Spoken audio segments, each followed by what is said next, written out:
এই মনে আসেনি স্কুল জীবনের বন্ধুগুলোর কথা? এই তোমরা স্কুল জীবনে বন্ধুদেরকে নিয়ে চলেছো, যেই দিন এসএসসি পরীক্ষার বিদায় অনুষ্ঠান হয়েছে, উস্তাদের জন্য শিক্ষকের জন্য চোখের পানি ফেলে কান্না করেছো।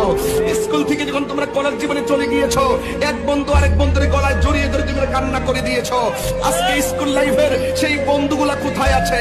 কেউ চলে গিয়েছে বিদেশ, কেউ চলে গিয়েছে কাজে, কেউ চলে গিয়েছে কোনো চাকরিতে, আবার এমনও বন্ধু আছে কেউ পৃথিবী থেকে না ফেরার দেশে চলে গিয়েছেন। সেই বন্ধুগুলো আজ কোথায় আছে সেটা আমি জানি না। আজকে আমি মধুপুর এসে প্রেমের খেলা খেলছি, একদিন আমি চলে যাব, আমাকে আপনারা পাবেন না, আমি আপনাকে হারাবো, আপনি আমাকে হারাবেন। হয়তো মনে রাখবেন আমার ওয়াজগুলো ইউটিউবে চলবে, সেই জন্য আমি সেই সুরে মূর্ছনা তুলেছি আপনাদের সামনে। একই সাথে চলেছি, একই পথে চলেছি, একই সুরে গেয়েছি গান, মিলে